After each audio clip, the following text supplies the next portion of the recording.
શું થઈ રહ્યું છે મૈયા? શું થયું મોટી બેન?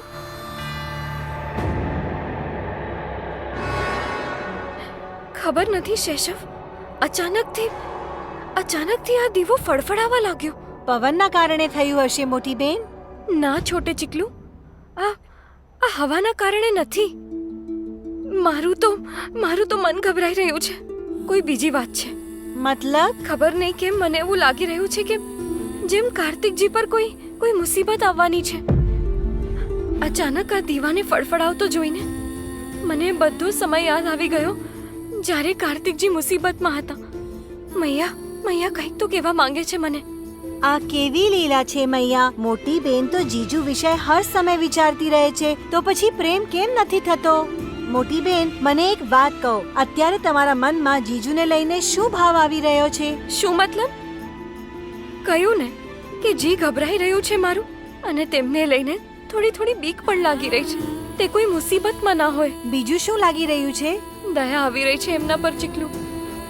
અડધાથી વધારે સમય તો તેમને ખબર જ નથી હોતી કે તેમના પર મુસીબત આવે છે, અને જ્યારે ખબર હોય ત્યારે એ કહી જ નથી શકતા કે કોઈ મુસીબતમાં છે. આટલા ભલા માણસ છે તે, તો પછી કેમ તેમના પર વારંવાર વિપત્તિ આવતી રહે છે? હું તો ઈચ્છું છું કે મૈયા જલ્દી એમને સાજા કરી દે, બસ. હે મૈયા, ન જાણે મોટી બેનને ક્યારે સમજાશે. શું બોલ્યો તું? કંઈ નહીં, તમે બસ મૈયા પર ભરોસો રાખજો. જીજુને કંઈ નહીં થાય, તે ઠીક રહેશે. આને શું થયું છે? આ આવી વાતો કેમ કરે છે?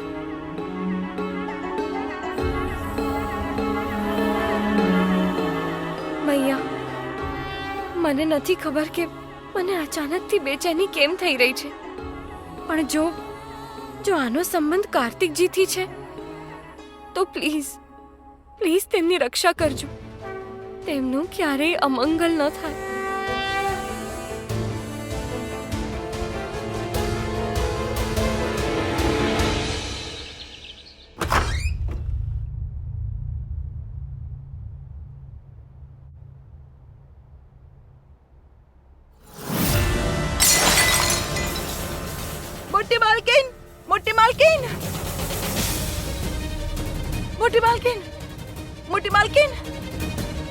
મોટી માલકીન, શું થયું?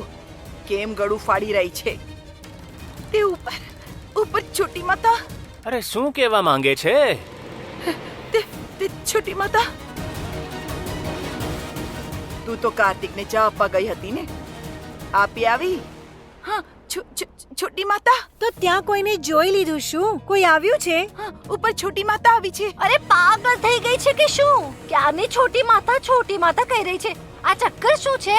ભાભી, કાર્તિકભાઈને જઈને જુઓ, તેમની છોટી માતા આવ્યા છે.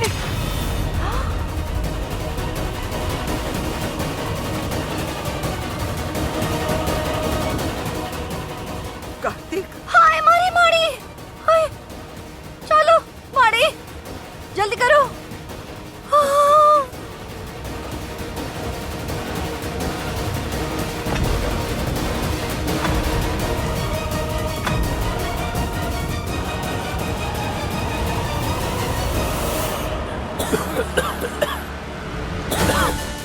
હાય મારો દીકરો.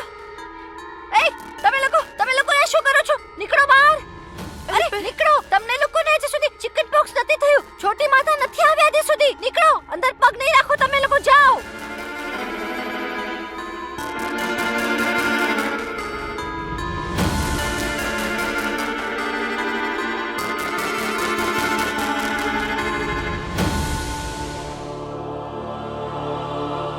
હે મૈયા, અમારા દીકરાથી કેમ નારાજ થઈ ગયા? આ શું થઈ ગયું? કાલ રાત સુધી તો બધું ઠીક હતું.